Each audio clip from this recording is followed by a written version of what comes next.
Hello students, learn 24 academy में आपका स्वागत है। देखिए स्टूडेंट्स, हम पढ़ रहे हैं ROEO के लिए पार्ट सेकंड। और पार्ट सेकंड में आपके पूछा जाएगा राजस्थान नगर पालिका अधिनियम एवं नियम। ठीक है, तो ये कौन से हैं? 2009 के नियम हैं। अब ये जो आपका पार्ट सेकंड है, इसके हम ऑलरेडी जैसे हमारी चैनल की प्लेलिस्ट में जाएंगे तो वहाँ पे आपको ROEO की प्लेलिस्ट मिल जाएगी। उसके अंदर आपको इसके चैप्टर 1 के हमने 2 पार्ट्स बनाए, पार्ट 1 एंड पार्ट सेकंड। ठीक है, तो ये चैनल पे ऑलरेडी अवेलेबल है। जिसने नहीं देखा वो इसको देख लीजिए। उसके बाद में हमने इसके चैप्टर सेकंड, ठीक है, चैप्टर सेकंड में पार्ट 1 से लेकर पार्ट 5 तक, ठीक है, ये ऑलरेडी अपलोड हो चुके हैं। जिसने नहीं देखा वो यहाँ देख लीजिए। आज इसका हम करेंगे पार्ट 6। ठीक है, तो आज ये बिना देरी करे स्टार्ट करते हैं इसका पार्ट 6। ये परीक्षा की योजनाएं हैं, ये सब आपको पता है। भाग ए, भाग ब, 80 नंबर, 40 नंबर, 120 अधिकतम मार्क्स पूछे जाएंगे, है ना। 120 प्रश्न होंगे और 2 घंटे का आपका ये पेपर होगा। ठीक है, और 1/3 नेगेटिव मार्किंग है, ये आप थोड़ा सा ध्यान रख सकते हैं। और ये आपका भाग ब का सिलेबस हो गया पूरा का पूरा। इसको हम कंप्लीट कर रहे हैं। इसको 30 मार्च से पहले हम हमारा टारगेट रहेगा कि इसको पूरा कंप्लीट करा दिया जाएगा। अब आ जाइए यहाँ पर आगे। ये हमने ये पार्ट 1 से देखा था कि राजस्थान नगर पालिका अधिनियम 2009 की अधिनियम संख्या कौन सी है? 18 है। मतलब इसको याद करने का सिंपल से ट्रिक है, 2 × 9 = 18। यहाँ पे देखिए 2 ये रहा और 9 ये रहा, इन दोनों को मल्टीप्लाई कर दीजिए, अधिनियम संख्या तक आप पहुँच जाएंगे। तो इस तरीके से हमने ट्रिक्स बना के जहाँ पे इंपॉर्टेंट है वो चीज़ें याद करवाई हैं। आ जाइए अब करते हैं आर्टिकल नंबर 30 से, है ना। 29 तक हम देख चुके थे, जिसने नहीं देखा वहाँ से इनको कंप्लीट कर लीजिए। अब देखिए स्टूडेंट्स, धारा 30 क्या कह रही है? धारा 30 कह रही है निर्वाचन संबंधी मामलों में, इलेक्शंस रिलेटेड मामलों में सिविल कोर्ट के पास में क्या क्या पावर है, सिविल न्यायालयों के पास में क्या क्या अधिकारिता है। अब जैसे मान लीजिए ये आपके सामने एक डिस्ट्रिक्ट हो गया, और भी डिस्ट्रिक्ट में बहुत सारे क्या बटे हुए हैं? वार्ड। इसमें हमने किस में बांटा हुआ है? वार्ड के अंदर बांटा हुआ है।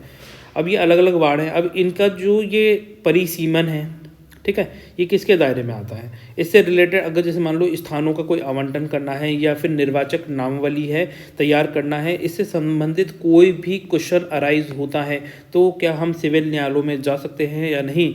तो हमारे पास में इस तरह के प्रश्न कोई अराइज होता है तो हम सिविल कोर्ट में नहीं जा सकते हैं, सिविल कोर्ट के पास में कोई पावर नहीं है। ठीक है, ये चीज़ याद रखनी, यहीं से एग्जाम में क्वेश्चन पूछा जाता है। आ जाइए इसको पढ़ भी लेते हैं। देखो, किसी सिविल न्यायालय के को वार्डों के परिसीमन, ऐसे वार्डों के स्थानों का आवंटन या फिर निर्वाचक नामावली की तैयारी या फिर निर्वाचन के संचालन से संबंधित किसी भी प्रश्न को ग्रहण करने और उस पर न्याय निर्णय करने की अधिकारिता नहीं होगी। किसकी नहीं होगी? सिविल न्यायालयों की नहीं होगी। ठीक है, उस पर ना तो वो प्रश्नों को अपने पास ग्रहण कर सकता है, ना ही उन पर कोई जजमेंट दे सकता है। ठीक है, ये याद रखना है। किसी भी नगर पालिका के किसी निर्वाचन को इस अधिनियम के उपबंधों के अनुसार प्रस्तुत की गई किसी निर्वाचन याचिका से अन्यथा प्रश्नगत नहीं किया जाएगा। ठीक है, अब देखिए यहाँ पे धारा 31 क्या कह रही है? निर्वाचन याचिका। ठीक है, निर्वाचन याचिका का सिंपल सा मतलब है निर्वाचन, जैसे मान लीजिए किसी ने इलेक्शन लड़ा है, ठीक है, अब आप इसके अगेंस्ट में कोई याचिका देना चाहते हैं कि भैया ये जो बंदा है इसने कोई इलिसिट मैनर्स का इस्तेमाल किया है अपने पूरे निर्वाचन में, तो उसके अगेंस्ट में आप क्या है कोई याचिका लगाना चाहते हैं। तो उससे रिलेटेड क्या क्या मैटर्स हैं, आज यहाँ पे देखते हैं। देखिए, नगर पालिका के सदस्य के रूप में किसी भी व्यक्ति के निर्वाचन को प्रश्नगत करने वाली कोई भी निर्वाचन याचिका ऐसे निर्वाचन के किसी उम्मीदवार द्वारा, ठीक है, निर्वाचन के किसी उम्मीदवार, ये थोड़ा सा ध्यान रखना, यह किसी निर्वाचक द्वारा या निर्वाचक की तारीख से 1 मास के भीतर, ठीक है, कौन दे सकता है ऐसा निर्वाचन के लिए याचिका? कौन लगा सकता है? या तो कोई उम्मीदवार द्वारा लगाई जाएगी या फिर किसी निर्वाचक द्वारा लगाई जाएगी। ठीक है, और ऐसा नहीं है कि जैसे मान लीजिए कोई और स्टेट से बंदा आके आ गया और बोल रहा है कि भैया मैं इसके अगेंस्ट में याचिका लगाना चाहता हूँ, वो नहीं लगा पाएगा। ठीक है, 1 मास के भीतर उस नगर पालिका के क्षेत्र पर अधिकारिता रखने वाला जिला न्यायाधीश के समक्ष विहित रीति से प्रस्तुत की जाएगी। अब देखिए इसमें स्पष्टीकरण क्या दे रखा है, यहाँ समझिए। इस धारा के प्रयोजन के लिए निर्वाचक, अब निर्वाचक कौन होता है? निर्वाचक होता है जो वोट डालने जाता है। ठीक है, आप जैसे मान लीजिए आप हैं, आप कैंडिडेट नहीं हैं, आप इलेक्शन नहीं लड़ रहे हैं, तो आप क्या है, आप इस संबंधित क्षेत्र के किसी वार्ड से आते हैं, तो आप इस क्षेत्र के क्या होगा? निर्वाचक कहलाएंगे। सॉरी।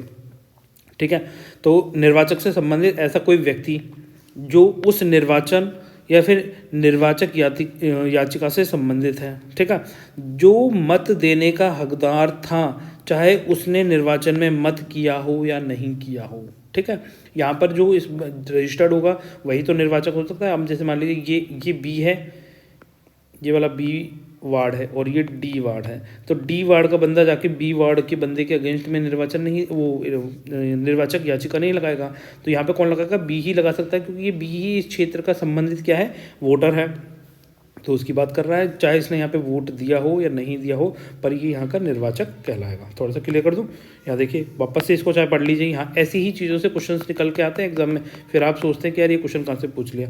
देखो, इस धारा के प्रयोजन के लिए निर्वाचक से कोई ऐसा व्यक्ति अभिप्रेत है जो उस निर्वाचन जिससे निर्वाचक याचिका संबंधित है में मत देने का हकदार था। ठीक है, मत मतलब वोटिंग, उसके पास राइट्स थे, परंतु उसने वोट दिए हों या नहीं दिए हों तब भी वो क्या है, इस तरीके की निर्वाचक याचिका लगा सकता है। ठीक है, अब देखिए, निर्वाचक याचिका निम्नलिखित में से किसी एक या अधिक अपराधों पर प्रस्तुत की जा सकेगी। किस तरह के अपराध होंगे, आ जाइए उनके बारे में पढ़ते हैं। निर्वाचक उम्मीदवार निर्वाचक की तारीख को इस अधिनियम के अधीन स्थान भरने के लिए चुने जाने हेतु आहिर्द, ठीक है, क्वालिफाइड नहीं था या फिर अनक्वालिफाइड था। ठीक है, क्वालिफाइड नहीं था या अनक्वालिफाइड था, एक ही बात है। तो अगर ऐसा बंदा है जो उसने क्वालिफिकेशन ही ग्रैब नहीं करी और वो सीधे सीधे वोट मतलब क्या करने जा रहा है, वो चुनाव में खड़ा हो जा रहा है। ठीक है, तो अब उसके अगेंस्ट में आप क्या कर सकते हैं, निर्वाचन याचिका लगा सकते हैं। आ जाइए आगे देखते हैं। किसी निर्वाचित उम्मीदवार निर्वाचन की तारीख को इस अधिनियम के अधीन स्थान भरने के लिए चुने जाने हेतु आहिर्द, ये तो अपन ने पीछे पढ़ ही लिया। ठीक है, निर्वाचित उम्मीदवार या उसके निर्वाचन अभिकर्ता द्वारा या फिर निर्वाचित उम्मीदवार या उसके निर्वाचन अभिकर्ता की सम्मति से किसी अन्य व्यक्ति द्वारा धारा 29 में विनिर्दिष्ट कोई भ्रष्ट आचरण किया गया है। ठीक है, पहला पॉइंट क्या हो गया, वो क्वालिफाइड नहीं है। ठीक है, दूसरा, उसने कोई भ्रष्ट आचरण किया है। तीसरा, उसका नामांकन अनुचित रूप से खारिज कर दिया गया है, तब भी निर्वाचन याचिका लगाई जा सकती है। ठीक है, चौथा पॉइंट क्या हो जाएगा, निर्वाचन का परिणाम जहाँ तक उसका संबंध निर्वाचित उम्मीदवार से है निम्नलिखित द्वारा तत्व रूप से प्रभावित किया गया है। ठीक है, उसने क्या करा है, जो रिजल्ट है उसको हैम्पर करने की कोशिश करी है, तब उसके अगेंस्ट में क्या कर सकते हैं, अपन निर्वाचन याचिका लेकर आ सकते हैं। ठीक है, किसी नामांकन की अनुचित स्वीकृति द्वारा, है ना। अब जैसे कोई नामांकन है, अब वो वैलिड नहीं था, फिर भी उसको स्वीकृत कर लिया पैसे लेकर, तब आप उसके अगेंस्ट में क्या होता है, निर्वाचन याचिका ला सकते हैं। निर्वाचित उम्मीदवार के हित में, ठीक है, अब मान लीजिए किसी निर्वाचित उम्मीदवार के हित में कोई इस तरीके से क्या करा गया, कोई कार्य किया गया जिसमें कोई भ्रष्ट आचरण का प्रयोग दिखता है हमें सीधा सीधा, तो हम इसके अगेंस्ट में भी क्या है, निर्वाचन याचिका लगा सकते हैं। किसी मत को अनुचित रूप से ग्रहण करना, वोट है, वोट अब मान लीजिए अनुचित रूप से कैसे होगा, जैसे मान लीजिए कोई अंधा व्यक्ति है, ठीक है, उससे बोला कि भैया, उसने बोला कि मुझे वोट डालना है ए पर आपका कैंडिडेट ने उस पर बी पर डलवा दिया। ठीक है, तो ये अनुचित रूप हो गया ना। तो इस तरीके अगर आप पता चलता है कि भैया वो ए को वोट देना चाहता था परंतु आपने इलीगल तरीके से बी पे वोट डलवा लिया है, तो अनुचित रूप से कोई वोट को ग्रहण करना, नामंजूर करना या फिर खारिज करना, इस तरह के कोई कृत्य होते हैं, तो इसको क्या है, उस मत को शून्य कर दिया गया है या ग्रहण करने से मना कर दिया गया है, तो आप क्या कर सकते हैं, यहाँ पर भी याचिका लगा सकते हैं। ठीक है, आ जाइए आगे। इस अधिनियम या तदती बनाए गए किन्हीं नियमों या किए गए आदेशों के उपबंधों के किसी अनुपालन द्वारा किसी वस्तुतः याचिकाकर्ता या किसी उम्मीदवार के विद्यमान मतों का बहुमत प्राप्त किया था। ठीक है, यदि निर्वाचित उम्मीदवार द्वारा भ्रष्ट आचरण से मत अभिप्राप्त नहीं किए जाते तो याचिकाकर्ता या कोई अन्य उम्मीदवार विद्यमान मतों से बहुमत प्राप्त कर लेता। ठीक है, अगर कोई गलत जैसे मान लीजिए ये ए है और ये बी है, वही सिंपल सी गणित आप समझ गए होंगे, फिर बता देते हैं कि जैसे ए है, यहाँ 50% वोट लाने थे। ठीक है, तो इसको मान लीजिए 49 वोट मिल रहे थे और इसको बी को मिल रहे थे 51।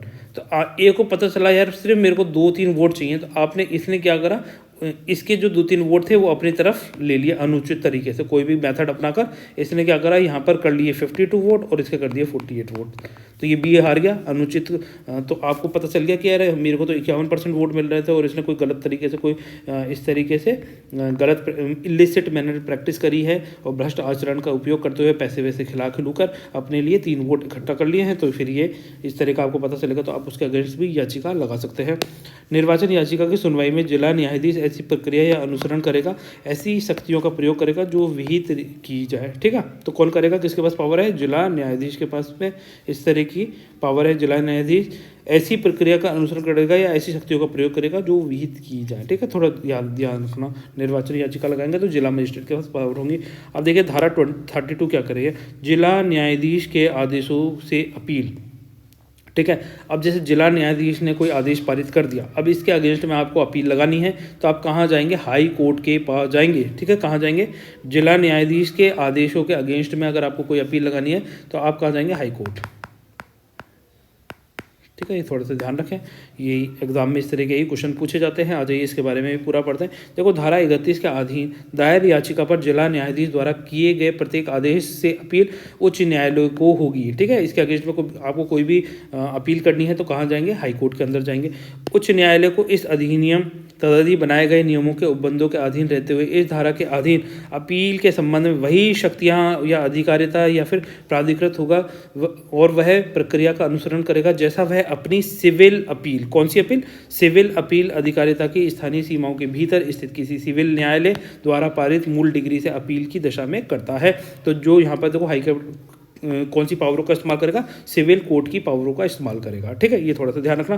इस अधिनियम के अधीन प्रत्येक अपील उस आदेश की जिसके अपील की गई है तारीख से कितने 30 दिन की कालावधि के भीतर की जाएगी, 30 डेज। ठीक है, इस तरह के जैसे मान लीजिए ये जो जिला न्यायाधीश था इसने जजमेंट दे दिया, मान लीजिए आज दे दिया 2 मार्च को, तो वैसे आज तो कौन सी 10 मार्च है। ठीक है, आज जैसे 10 मार्च को इसने जजमेंट दे दिया तो 10 मार्च से 30 दिन जोड़ लीजिए, 30 दिन के भीतर हाई कोर्ट के अंदर इनको इसके अगेंस्ट में क्या करनी पड़ेगी, अपील करनी पड़ेगी, नहीं तो फिर नहीं कर पाएंगे। ठीक है, तो ये वाली बात बता रहा है 30 दिन के कालावधि के भीतर की जाएगी। परंतु उच्च न्यायालय 30 दिन की उक्त कालावधि की समाप्ति के पश्चात भी कोई अपील ग्रहण कर सकेगा अगर उसे लगता है कि इसका समाधान हो जाएगा और अपीलार्थी के पास ऐसी कालावधि के भीतर अपील न करने के लिए पर्याप्त क्या था, कोई कारण है, तो 30 दिन के बाद भी इस तरीके की अपील को एक्सेप्ट किया जा सकता है। ठीक है, तो मेन तो क्या है 30 दिन, एग्जाम में तो हमारे 30 दिन ही आएगा। ठीक है, अगर थोड़ा सा और डेप्थ में बना दिया तो ये भी बोल देगा कि 30 दिन के बाद भी हाई कोर्ट उसको एक्सेप्ट कर सकता है, हाँ कर सकता है बिल्कुल। ठीक है, परंतु जनरली क्या होगा 30 दिन के भीतर इस तरह के जो भी जिला न्यायाधीश ने जजमेंट दिया है उसके अगेंस्ट में अगर आपको केस लड़ना है, हाई कोर्ट के अंदर जाना है तो आपको 30 दिन का समय दिया जाता है। अजय जहाँ अपील सभी या किन्हीं भी निर्वाचित उम्मीदवारों के निर्वाचन को शून्य घोषित करते हुए दिए गए किसी आदेश के विरुद्ध की गई है, ठीक है, वहाँ उच्च न्यायालय पर्याप्त कारण दर्शाए जाने पर उस आदेश जिससे अपील की गई है के प्रवर्तन पर रोक लगा सकेगा और ऐसी दशा में उस आदेश के बाबत यह समझा जाएगा कि वह प्रभाव में नहीं आया है। ठीक है, अब जैसे मान लीजिए ये जिला न्यायाधीश ने कोई क्या करा था, जजमेंट दे दिया और उसमें जो उम्मीदवार है उसके निर्वाचन को शून्य 0 घोषित कर दिया गया है, तो इसके अगेंस्ट में हाई कोर्ट उसको क्या कर सकता है, उसको रोक सकता है, उसके प्रभाव को रोक सकता है जब तक हाई कोर्ट अपना जजमेंट ना दे दे। ठीक है, प्रत्येक अपील यथासंभव शीघ्रता से विनिश्चित की जाएगी और उस तारीख से जिसको अपील का ज्ञापन उच्च न्यायालय में प्रस्तुत किया गया हो 3 मास के भीतर उसे अंतिम रूप से अवधारित करने का प्रयास किया जाएगा। अब जैसे मान लीजिए ये जो जिला न्यायाधीश थे इन्होंने जो जजमेंट दिया, अब इसके अगेंस्ट में आपने हाई कोर्ट के अंदर केस कर दिया है, ठीक है, 30 दिन के भीतर, तो जिस दिन हाई कोर्ट ने इस केस को एक्सेप्ट किया है उस तारीख से 3 मास के भीतर 3 मंथ्स के अंदर वो क्या करेगा, इस केस पर जजमेंट लेकर आएगा। ठीक है, ये बात कह रहा है। अब देखिए धारा 33 में क्या है, धारा 33 कह रहा है समस्त उम्मीदवारों का निर्वाचन अपस्त होने की दशा में प्रक्रिया। तो इसका सिंपल सा मतलब है, जैसे मान लीजिए किसी नगर पालिका में 100 मेंबर्स चुन के आए, ठीक है, तो 100 के 100 मेंबर्स का क्या है, जो सदस्यता है उसको 0 घोषित कर दिया गया है, तो इस नगर पालिका को राज्य सरकार क्या करेगी, विघटित कर देगी। ठीक है, दूसरी कंडीशन क्या बनेगी, दूसरी कंडीशन बनेगी ये 100 मेंबर्स हैं इसमें से 2/3 मेंबर्स, ठीक है, उनकी सदस्यता को 0 घोषित कर दिया गया है, तो भी इस नगर पालिका को राज्य सरकार विघटित कर देगी। आ जाइए इसको यहाँ पे देखते हैं। जब कभी किसी नगर पालिका के सभी सदस्यों का या उसके सदस्यों की कुल संख्या के 2/3 कितने 2/3 से अधिक सदस्यों का निर्वाचन धारा 31 के अधीन या फिर धारा 32 के अधीन अपील किए जाने पर शून्य घोषित कर दिया जाए। ठीक है, तो तब क्या होगा, राज्य सरकार नगर पालिका को विघटित करेगी और तदुपरांत धारा 322 के उपबंधों की उपधारा 1 के उपबंधों को छोड़कर लागू होगा। ठीक है, तो सिंपल सा पॉइंट है, इतना समझ जाइए।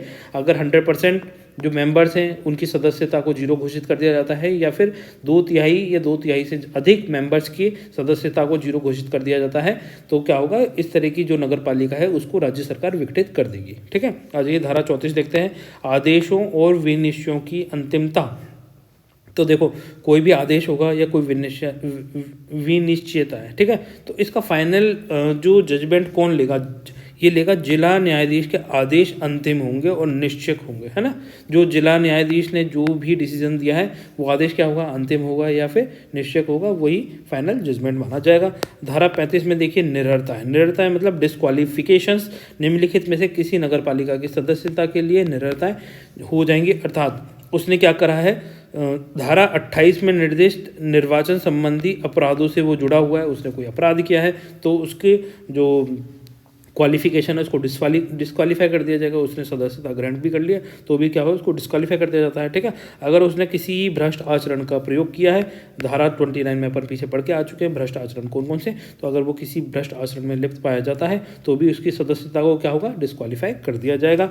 अब देखिए, ऐसी निरर्ताओं की कालावधि है ना, इस तरह की जो निरर्ता डिस्क्वालिफिकेशन किया गया है तो इसका जो पीरियड होगा वो कैसे डिसाइड किया जाएगा। ठीक है, तो इसमें देखो, ऐसे भ्रष्ट आचरण के संबंध में जिला न्यायाधीश, ठीक है, डिस्ट्रिक्ट जज जो होते हैं, उनके निष्कर्ष की तारीख से या फिर जिस दिन उसे सिद्ध दोष ठहराया गया है ना, उसका दोष को ये माना गया है कि भैया ये गिल्टी फाउंड होता है इस तारीख से, तो उस तारीख से लेकर 6 वर्ष तक के लिए उसको क्या होगा, डिस्क्वालीफाई कर दिया जाएगा। ठीक है, 6 ईयर तक। कौन सी तारीख से, निष्कर्ष की तारीख या फिर उसे गिल्टी फाउंड किया गया उस तारीख से 6 वर्ष तक के लिए उसे क्या कर दिया जाएगा, डिस्क्वालीफाई कर दिया जाएगा। ये मोस्ट इंपॉर्टेंट पॉइंट है, यहाँ से एग्जाम में क्वेश्चन पूछे जाते हैं, भैया इनको थोड़ा सा ध्यान रखिए आप लोग। ठीक है, तो आप कमेंट सेक्शन में देखो लिख के भी बता सकते हैं कि आपके लिए एमसीक्यू कब से लेकर आए। अगर आप रेगुलर एमसीक्यू चाहते हैं तो कमेंट सेक्शन में लिख के बताएं, हम रेगुलर एमसीक्यू इनके लिए आएंगे, क्योंकि अब चैप्टर 2 कंप्लीट हो गया। अब जो हो चुके हैं उनके भी और जो नहीं हुए उनके भी पहले से एमसीक्यू लाएंगे, तो आपको थोड़ा सा ध्यान रहेगा, हाँ ये चीज़ें हमारे एग्जाम में पूछी जा सकती हैं। हालांकि एमसीक्यू में राजस्थान जो फर्स्ट पार्ट है उसके क्वेश्चंस होंगे। ठीक है, और जो आपको ये नगर पालिका का एक्ट पढ़ा दिए यहाँ तक के क्वेश्चंस पूछे जाएंगे। ठीक है, आ जाइए आगे। अब देखिए धारा 36। धारा 36 में क्या है, धारा 36 कह रही है निरर्ता का हटाया जाना या फिर उसकी कालावधि में कमी करना। निरर्ता मतलब उसको डिस्क्वालीफाई किया गया और जो 6 साल तक का उसे क्या दिया गया, डिस्क्वालिफिकेशन दिया गया, उसकी कालावधि को कम करना। तो ये कैसे किया जाएगा, ये राज्य निर्वाचन आयोग, ठीक है, कौन करेगा, स्टेट इलेक्शन कमीशन के अधीन किसी निरर्ता को लेखबद्ध कारण से हटा सकेगा या ऐसी किसी निरर्ता की कालावधि को कम किया जा सकेगा। तो किसके पास पावर है, स्टेट इलेक्शन कमीशन के पास में ये पावर है। ठीक है, ये पॉइंट याद रखना है। धारा 37 पद की शपथ। अब देखो, पद की शपथ कैसे ली जाती है, आपको सबको पता है, या तो अध्यक्ष होगा या सदस्य होंगे जो अपने पद कर्तव्य के लिए मतलब पद पे बैठने से पूर्व क्या करते हैं, इस तरह की शपथ लेते हैं कि भैया मैं अपनी पूर्ण निष्ठा से अपने कर्तव्य का पालन करूंगा, है ना, इस तरह की शपथ ली जाती है। तो आज इसके बारे में पढ़ लीजिए। इस रूप में अपना कर्तव्य ग्रहण करने के पूर्व राज्य सरकार किसी साधारण या फिर विशेष आदर्श द्वारा इस प्रयोजन के लिए प्राधिकृत किसी अधिकारी के समक्ष विहित रूपी से शपथ लेगा या प्रतिज्ञा करेगा। किसी भी ऐसे सदस्य की बाबत जो नगर पालिका की प्रथम बैठक की तारीख से, ठीक है, कौन सी तारीख से, प्रथम बैठक की तारीख से निर्वाचन में निर्वाचित सदस्य या नाम निर्दिष्ट सदस्य, ठीक है, कौन कौन से निर्वाचित सदस्य, नाम निर्दिष्ट सदस्य के मामले में उसके निर्वाचन की तारीख से या यथास्थिति उसके नाम निर्दिष्ट की तारीख से, कौन कौन सी, निर्वाचन की तारीख हो सकती है या फिर नाम निर्देश की तारीख से 1 मास की कालावधि के भीतर, ठीक है, ये बहुत इंपॉर्टेंट पॉइंट है, इनको बहुत अच्छे से समझिए। 1 महीने के भीतर, 1 महीने मतलब 1 महीने के जो पीरियड है इसके अंदर के उपबंधों को पालना करने में विफल रहता है। ठीक है, तो ये समझा जाएगा उसने अपना स्थान रिक्त कर दिया है। ठीक है, अब आगे समझ में बात। देखो मैं बहुत ज़्यादा जोर देके ये चीज़ें समझा रहा हूँ, तो इनको समझिए कि यहीं से एग्जाम में क्वेश्चन पूछा जाएगा। अब जैसे मान लीजिए कोई भी सदस्य है वो जिस दिन निर्वाचित हुआ है या फिर नाम निर्दिष्ट हुआ है, ठीक है, उस तारीख या फिर प्रथम बैठक, जिस दिन कोई प्रथम बैठक हो रही है उससे लेकर 1 महीने की तक, ठीक है, अंदर उसने क्या करा है, अपने जो कर्तव्य हैं उनका पालन करने में वो विफल हो जाता है, तो ये समझा जाएगा कि उसने अपना पद क्या है, रिक्त कर दिया गया है, ठीक है, अपना स्थान रिक्त कर दिया गया है। यहाँ से एग्जाम में क्वेश्चन पूछा जाता है, परंतु ऐसी कालावधि को विचार में नहीं लिया जाएगा जिसके दौरान, आप मान लीजिए इस पीरियड के दौरान वो कोई कैदी बना दिया गया है, मतलब उसको जेल में डिटेन कर लिया गया है, या फिर कोई राजनीतिक कैदी है, पॉलिटिकल एजेंडा उठा रहा था, उसको जेल में डाल दिया उठा के, और वो अपने कर्तव्य का पालन नहीं कर पाया, तो इन पीरियडों को इंक्लूड नहीं किया जाएगा। ये इंपॉर्टेंट लाइन है, ठीक है। परंतु ऐसे कालावधि को विचार में नहीं लिया जाएगा जिसके दौरान ऐसे सदस्य विचाराधीन कैदी या निरुद्ध व्यक्ति या फिर राजनीतिक कैदी के रूप में जेल में था। निरुद्ध व्यक्ति क्या होता है, डिटेन किया गया है एक पर्टिकुलर पीरियड के लिए कि भैया इस पीरियड में इससे समाज को खतरा है तो इसको डिटेन करके रख लो, ठीक है, इसलिए होता है निरुद्ध व्यक्ति। अब देखिए धारा 38 क्या करी है, त्यागपत्र मतलब वो अपना क्या करना चाहता है, वो रिज़ाइन देना चाहता है, ठीक है। तो कोई भी सदस्य कार्यपालक मजिस्ट्रेट, ठीक है, द्वारा सम्यक रूप से अनुप्रमाणित, तो कार्यपालक मजिस्ट्रेट ने क्या है, ये अनुप्रमाणित किया है कि ये जो त्यागपत्र दिया जा रहा है ये इसी सदस्य का है, ठीक है। इसने अब ये क्या करा है, जो सदस्य, इसने एक लिखित नोटिस दिया है। कैसा नोटिस दिया, लिखित नोटिस दिया है, किसको दिया है, अध्यक्ष को देकर अपनी सदस्यता से त्यागपत्र दे सकता है। तो अगर किसी सदस्य को अपनी पोस्ट से रिजाइन करना है, त्यागपत्र देना है, तो वो किसको संबोधित करेगा, अध्यक्ष को देगा अपना त्यागपत्र, ठीक है। अब इस तरह का जो नोटिस, ये रिटर्न नोटिस लिखेगा, ठीक है।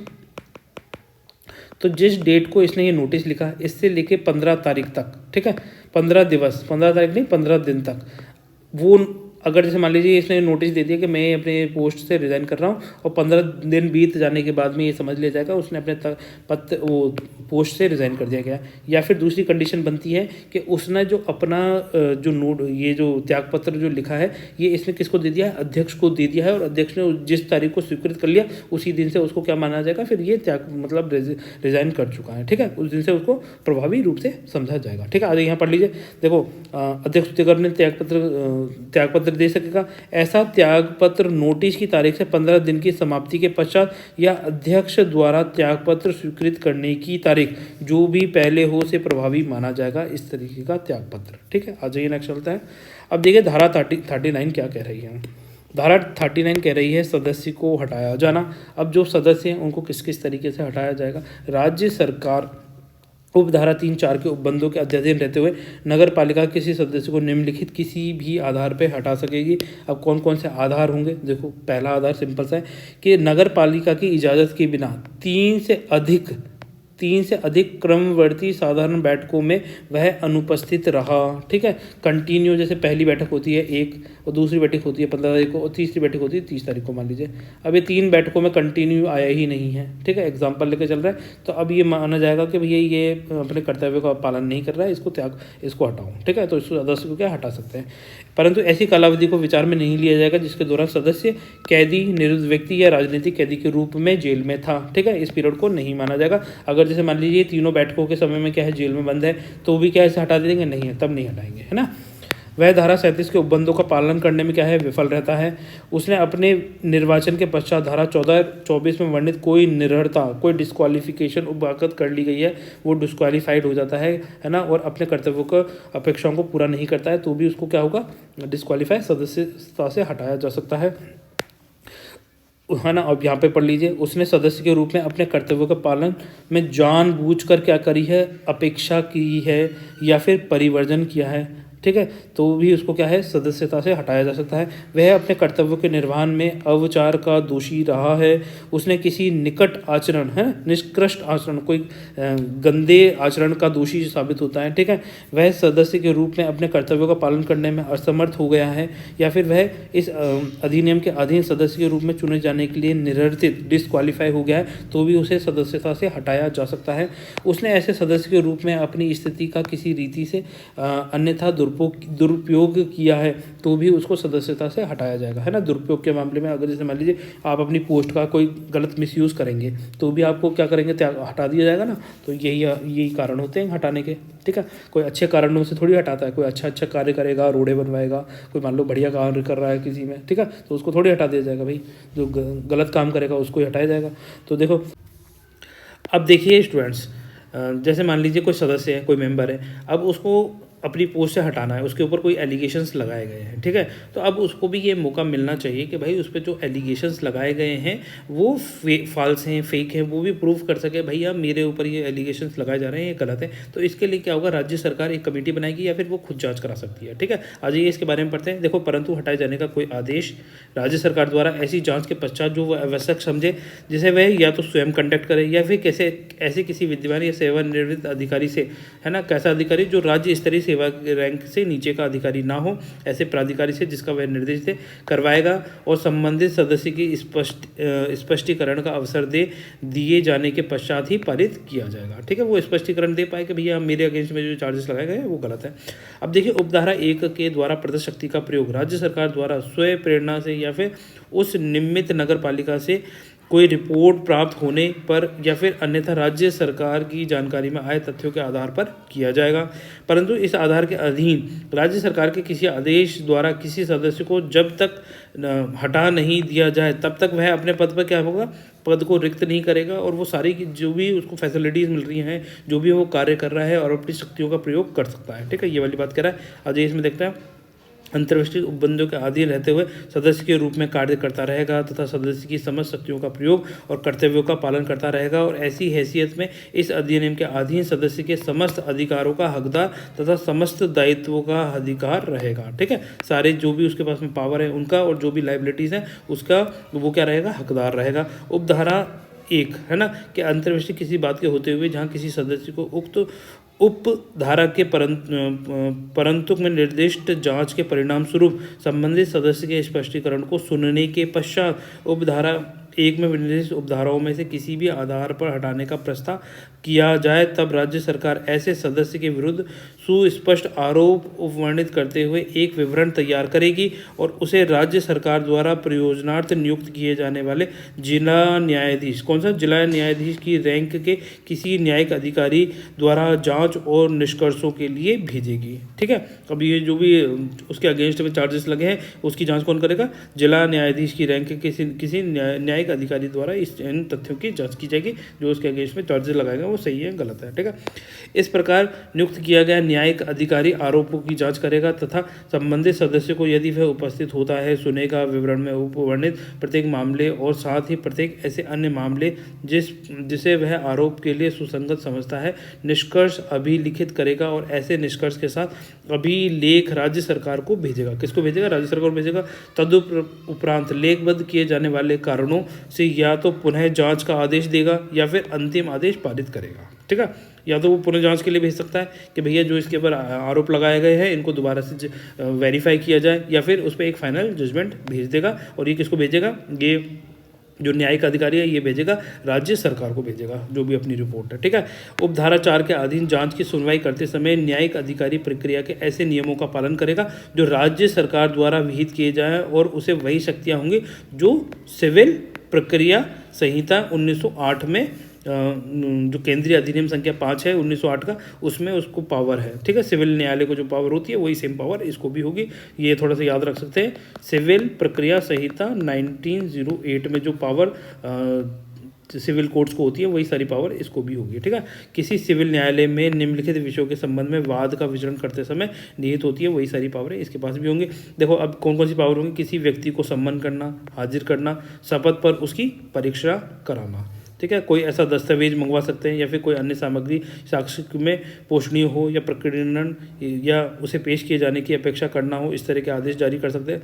किसी लोक अभिलेख की अध्यपेक्षा करना या फिर कोई अन्य विषय जो विहित किए जाए, तो ये सारी पावर किसको होगी, ये सारी पावर इसको होगी, ठीक है। सुनवाई करते समय ये सारी पावर इनको दी जाएगी न्यायिक अधिकारी को। इस धारा के पूर्वगामी उपबंधों के होते हुए भी राज्य सरकार किसी ऐसे सदस्य को जिसके विरुद्ध इस धारा के अधीन जांच की कार्रवाई प्रारंभ कर दी गई है, जांच की समाप्ति तथा अंतिम आदेश पारित होने तक के लिए निलंबित कर सकते हैं, ठीक है। अगर किसी के अगेंस्ट में कोई इस तरह की जांच करी जा रही है और जब तक फाइनल जजमेंट ना दिया जाए तब तक क्या होगा, उसको उसकी पोस्ट से निलंबित किया जा सकता है या फिर इस प्रकार निलंबित सदस्य नगरपालिका की किसी कार्यवाही में भाग लेने या अन्यथा उसके सदस्य के कर्तव्यों का पालन करने का हकदार नहीं होगा। ठीक है, तो ये थोड़े से इंपॉर्टेंट पॉइंट है। अब ये देखिए लास्ट पॉइंट है इसका, इस धारा के अधीन पारित राज्य सरकार का प्रत्येक अंतिम आदेश राजपत्र में प्रकाशित किया जाएगा और वह अंतिम होगा और ऐसे किसी भी आदेश को किसी न्यायालय में प्रश्नगत नहीं किया जाएगा। ठीक है, तो देखिए स्टूडेंट्स, ये आपके 39 तक आर्टिकल कंप्लीट हो गए। अब 40 से लेकर 50 तक के आर्टिकल अपन नेक्स्ट लेक्चर में करते हैं, जिससे ये आपका चैप्टर नंबर 2 कंप्लीट हो जाएगा। और जाते जाते एक क्वेश्चन कर लेते हैं, आ जाइए नेक्स्ट पेज पर। अब देखिए स्टूडेंट्स, क्वेश्चन नंबर 1 देखो। क्वेश्चन नंबर 1 क्या है? डिस्ट्रिक्ट जज होता है, आप जानते हैं, जिसे क्या बोला जाता है? जिला न्यायाधीश बोला जाता है। ठीक है, डिस्ट्रिक्ट जज की जजमेंट के अगेंस्ट, ठीक है, अगर कोई अपील करनी है तो वो कितने दिन के अंदर की जाएगी, है ना? अपील कितने दिन के अंदर की जाएगी। ठीक है, तो ये क्वेश्चन है, डिस्ट्रिक्ट जज के जजमेंट के अगेंस्ट अगर अपील करनी है तो कितने दिवस के अंदर की जाएगी, कितने डेज के अंदर की जाएगी। तो आपके सामने देखिए 4 ऑप्शन है। ए 45 डेज, बी ऑप्शन हो जाएगा 15 दिन, सी ऑप्शन हो जाएगा 30 दिन और डी ऑप्शन हो जाएगा 60 डेज। ठीक है, तो आपके सामने देखो ये क्वेश्चन है, इसका आंसर आपको कमेंट सेक्शन में लिखना है। और अगर आपको हमारे द्वारा बनाए गए वीडियो पसंद आते हैं तो वीडियो को लाइक कर दीजिए, चैनल को सब्सक्राइब कर लीजिए। आपकी कोई क्वेरीज हैं, कोई सजेशन है तो उसके बारे में आप कमेंट सेक्शन में लिख सकते हैं। तो गाइज मिलते हैं नेक्स्ट लेक्चर में, तब तक के लिए बाय। आप सब लोग खुश रहिए और इस क्वेश्चन का आंसर कमेंट सेक्शन में जरूर लिखें, नेक्स्ट लेक्चर में हम इसका आंसर आपको बता देंगे। ठीक है, तो गाइज मिलते हैं, बाय।